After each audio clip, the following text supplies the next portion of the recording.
The O Cannabis Conference and Expo returns to Toronto June 1st through the 3rd, and there's still some good booth locations available. This exciting event is free for cannabis retailers and will feature Tommy Chong receiving a Lifetime Achievement Award at the O Cannabis Industry Awards. For more information about exhibiting or to register to attend, go to ocannabis.com. That's OCANNABIZ.com. Today, I want to take a look at an article from Benzing about why cannabis businesses fail. I think we're going to see a lot more of that, whether it's mergers and acquisitions of, acquired companies and you think it's a success. Those certain brands are not going to be a legacy. They're not going to remain for very long. There's going to be a lot of capitulation, consolidation, all of that. So we're going to look at markets. The reason people fail is because of the markets, because of population, because of the adjoining states taking market share away, and then 3 skill sets you need.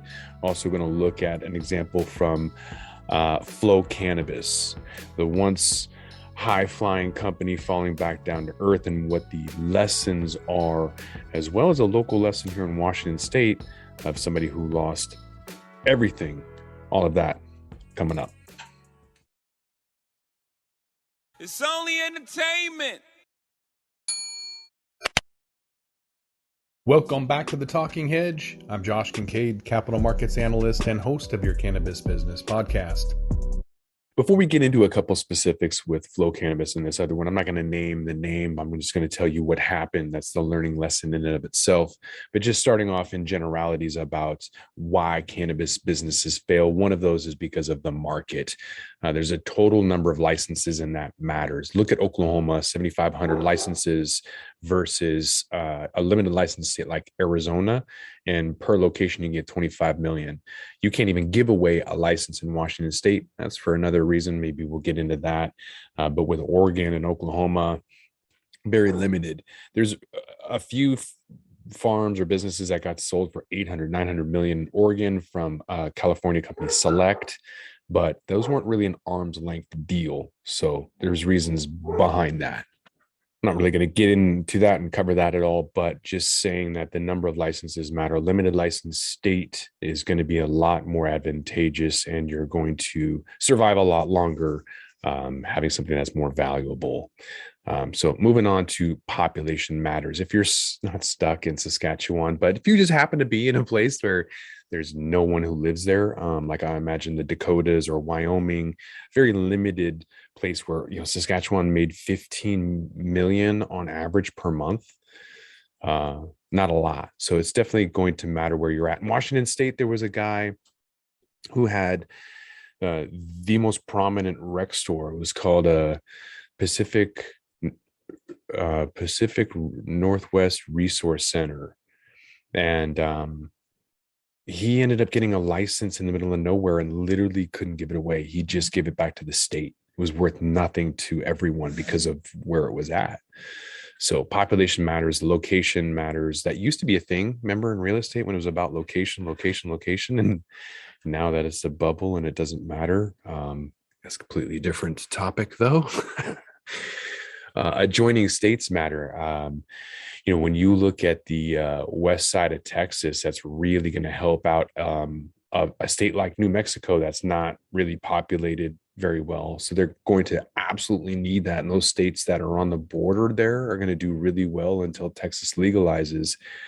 And then afterwards, it's going to probably be about craft, select, local. And most of them, will fail, if not all of them. There may only be certain regional ones. I mean, there's certain craft brewers in every state that have done fairly well. So maybe that's what it's going to have to be is craft local growers.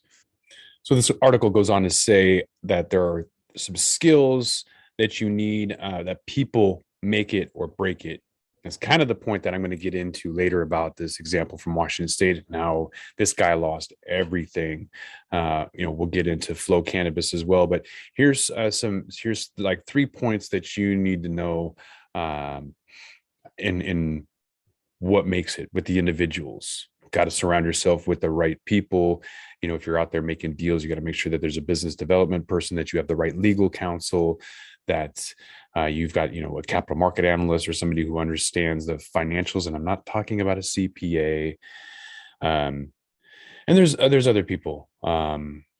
So w- team, it's the biggest factor in success or failure. So no matter what, you've got to find somebody who's dedicated, intelligent, not just altruistic, um, but making sure that there's the right amount of professionalism and understanding of the industry. If you don't understand the industry, you're not going to make it. Um, the individuals who say, I'm not a stoner bias, I'm a salesperson. This is a CPG industry. This is an ingredient. Look at what happened with Tilray and Brandon Kennedy, who said the same thing. He had to just merge and get rid of it and find something else to do because his brand has no resonance. People didn't care about it because he never connected with the industry, even though he was just selling, a CBD to some soccer moms. The THC brands went nowhere. So that's a lesson learned to anybody else who comes into the industry. You can't just treat this like a CPG company, consumer product goods company. You have to really understand what it is. So getting rid of that, I'm not a stoner bias. It's about the culture, I think, regardless of who you're trying to sell to.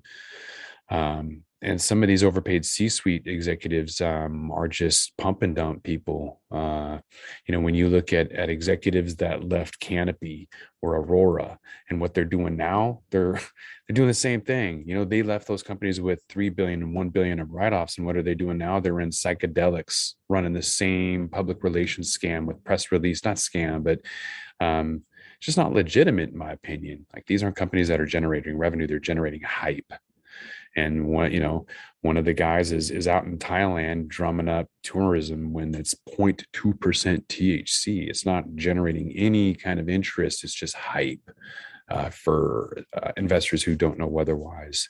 So a lot of overpaid executive people who don't really understand what they're doing, but ego's in the way of hiring individuals who truly know what they're doing, but they don't care. They've got so much money to throw around. It doesn't really matter when you're literally writing off billions of dollars. But as of right now, we haven't seen a lot of failures in cannabis. We're going to see a lot more moving forward, and some companies like Flow Cannabis is going to be one of those. So there's some lessons to be learned, like I mentioned before on podcasts, that practice doesn't make perfect, failure does. So looking at Flow Cannabis and what we can learn from their failures. This is supposed to be one of the big cannabis companies, and they had early first mover advantages. In 2017, they bought a Northern California wine estate. They wanted to transform that property into a cannabis institute. All these people had the same thing. This early on, Mike Tyson, kind of came out recently, said it. A lot of people have said it, and it's really just kind of this public relations thing of like, wow, look what they're doing. So trying to build a cannabis museum and dispensary and the world's largest cannabis supply chain. They were supposed to be big. So the massive California markets, they were talking about putting $200 million in the company in 2018, 2019. And then the CEO was trying to claim that this is going to be just like Uber or Whole Foods in terms of, market share and profit.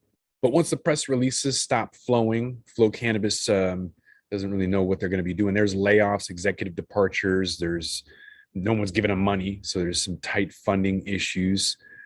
Another round of layoffs is coming. And due to the California market, there's a reduction in their force. So in addition, accelerating their fall was the fact that the high stakes wager was predicted on federal legalization. Some of the executives try to blame thriving underground markets, trying to undercut the retailers. Some blame a broken regulatory system, but really it's about ill-advised assumptions. They thought that there was going to be legalization. They didn't realize or think about prices tumbling like nobody does, and everyone puts in their pitch deck that they're going to have $3,000 a pound forever. Yeah, tumbling wholesale prices, retail, people are really pulling back. Inflation is a bitch right now, and so many other things. they've abandoned a lot of other contracts and have disputes. A lot of people are just getting kind of salty on them for pulling out of the deals because they moved too early, wasted their money on tourism and BS rather than a true fundamental plan that was going to generate real revenue, because the people in place had no idea. They were just kind of PR hype people, not really business development. So several farmers told the Marijuana Business Daily that they felt used at the end of the day. They felt that they used the farmers and the products that they got in order to attract more investment capital. Kind of what it sounds like. They didn't really know what they were doing. During the winter of 2019, 2020, 20 of the 23 contracted farmers parted ways with the company. Farmers cited that a pricing discrepancy that required growers to take a lower payout than they were contracted to was, yeah, that is not cool. So they, oh my God, that's like 30%. They were going to offer $1,500 a pound, and then they just were like, nah, here's $1,000 instead. So that's not good business practice at all.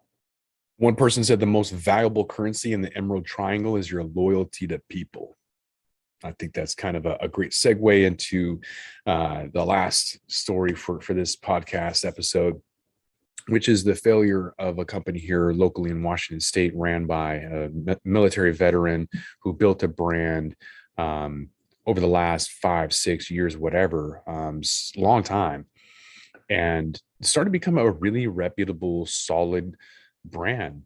But they wanted to do more and kind of get out there. They brought in a consultant. There wasn't a lot of due diligence done. The team that was at this production facility, they grow and make joints and flour, and I don't think they make edibles, but they needed some help.